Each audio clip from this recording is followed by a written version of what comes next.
Welcome back to another breakdown video. James Celestia here from Sweet Science of Fighting, and we're going to run through a request. This is Timon, thank you for sending this through.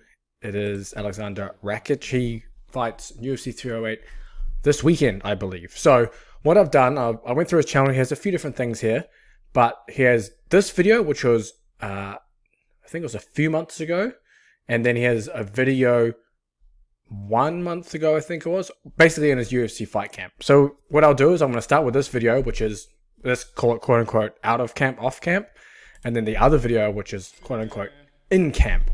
Now this one has English subtitles, which is nice. The other one didn't. So we're going to run through again. Nothing against fighters, coaches, anything like that. This is just my opinions, just helping educate and give you the what, when, why, how, etc. So he's starting a session here with what he calls his core work. So it's like just almost like a banded rotational chop kind of thing. Talking about the importance of the core for various striking, wrestling movements. Can't argue. She's doing 15 repetitions. Now he's in the middle. Some more rotation again. This looks very functional patterns-esque, but regardless. So he does a couple of core movements to warm up with the bands. Rotational movements. He sets his coach. Upper body lines to keep up with your legs. Let's see what else we've got going on here. Ich kenne ihn ja schon über 10 Jahre. Das sind die serbischen Gene.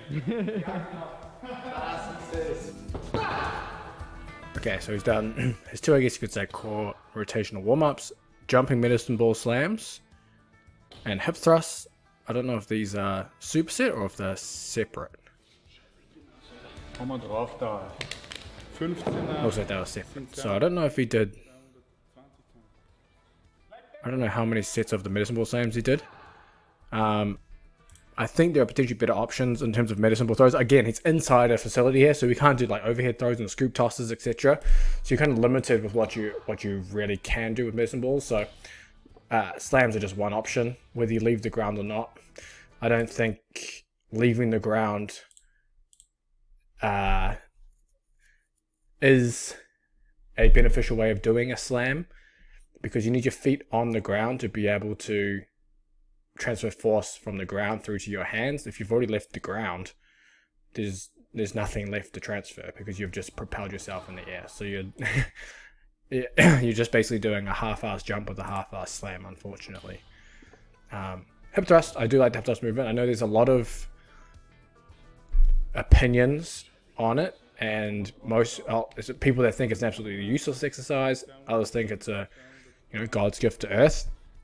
It sits somewhere in the middle. I think it's where it really has value is something like this, where you can do really heavy loading and you don't get the whole body fatigue that you would if you were, say, doing heavy squats, heavy deadlifts, or heavy RDLs. So you can work the posterior or your glutes, a little bit of your hamstrings, but you don't get the crazy fatigue that you would from those exercises compared to the hip thrust. Plus, you can do eccentric overload, which is really nice. If you have a partner, they can push down on the bar, and then you can start getting eccentric overload for your glute training as well, which is really nice. So there's a couple of advantages with it compared to those lifts. And then it looks like he's doing just some general shoulder rotator cuff movement here for strength.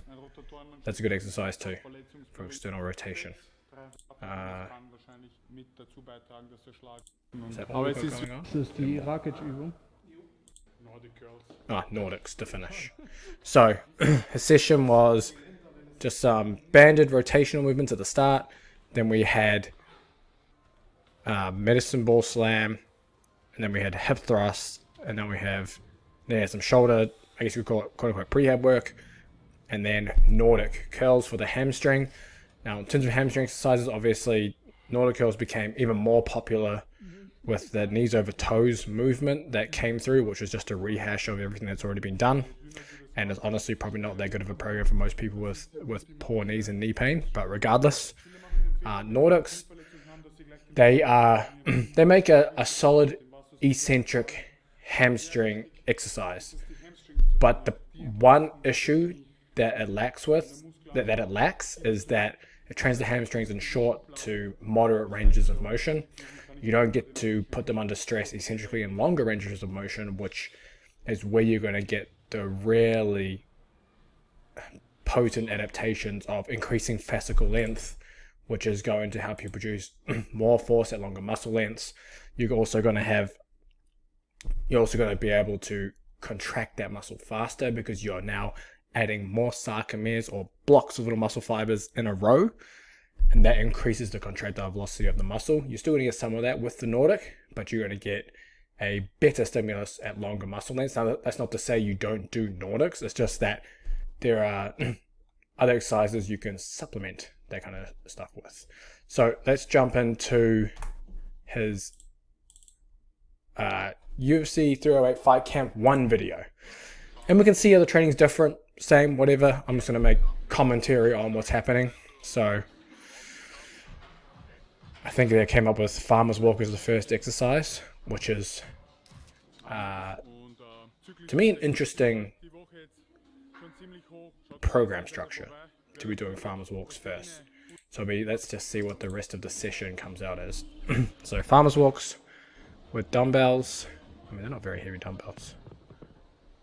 Okay, maybe he's going up now. That was just warm up.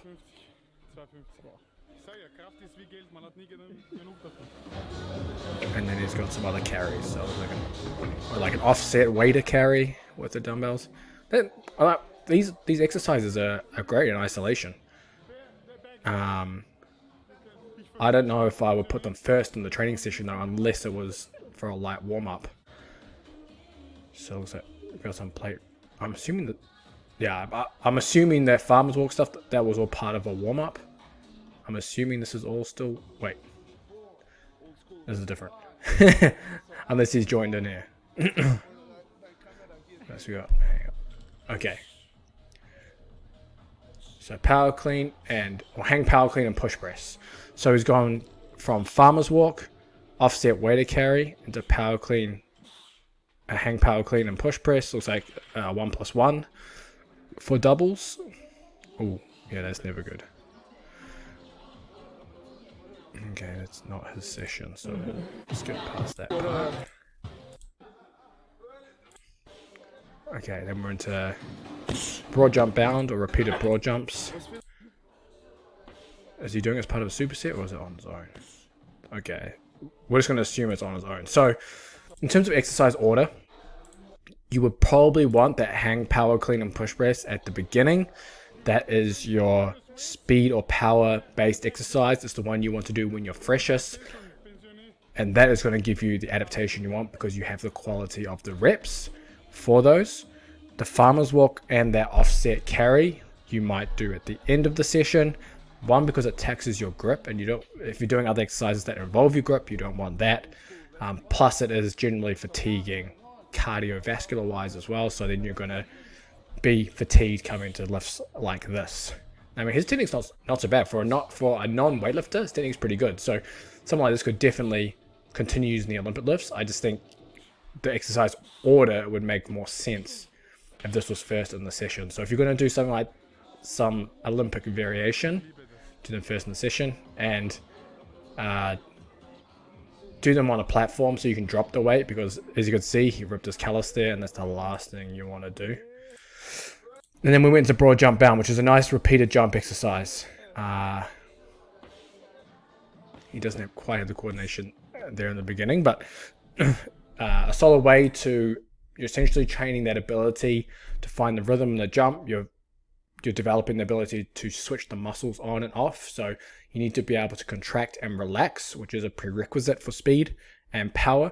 But you also need to be able to have that pre-tension before you hit the ground, which is something you need for that stiffness to be able to use elastic energy well. So it's a solid exercise to use. It's not something you should do if you haven't been doing a lot of jumping. It's something you have to progress to. So if you need to be doing standalone single jumps, so like just a broad jump for distance to start, or vertical jumps or box jumps, just any kind of single jump that doesn't involve repeating things, and then you can move into more repetitive jumps.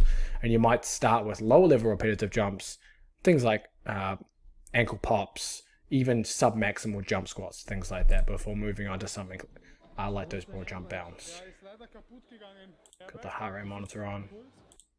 And then going for a row. It looks like it's almost... if he's standing on the back, he's obviously going hard on these. So this was almost like rowing.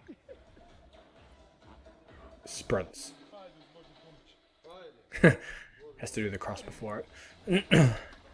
So, depending on what you're trying to get out of it, if you're this close to a fight, you're likely pushing the intensity with your sprint interval. Oh, is that 24 minutes? I wonder what he's doing. So a session like that is going to be very, I guess you could say, centrally targeted just from the length of it, which means targeting more of the adaptations at the heart level, which is nothing wrong with that.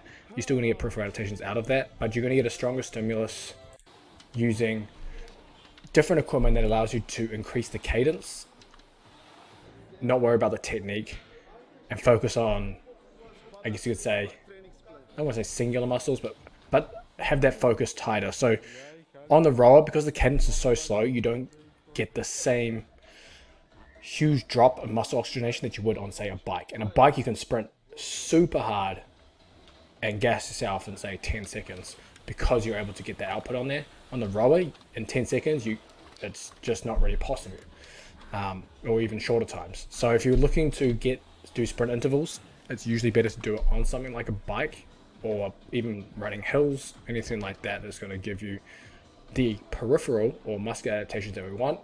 And if you look at any of Dr. John Badbright and Josh's new research, seeing huge improvements in time to exhaustion, improvements in mitochondrial function, which is basically their ability to switch on faster, mop up any of the, like you say, I don't want to call them waste products, but disturbances from metabolism, so you can essentially recover faster between efforts, etc. So it's just something that I think I would change here initially. A half an hour hardcore row there probably isn't the, I'm not going to say it's not the right stimulus, but I think just targeting shorter sprint intervals in this stage of prep just makes sense, especially if, I mean, I don't know how far away from a fight this actually is. It might be anywhere from 2 to 4 weeks. You know, technical training is really ramping up, sparring's ramping up. As you're getting closer and closer, you're potentially slowly starting to drop weight as well. So, you know, all the resources you want to keep as tight as possible. So hopefully that gives some insight into maybe what's happening here, just my opinions on different things and exercise structure. If you like this, make sure you comment, give it a like, and I'll see you in the next breakdown.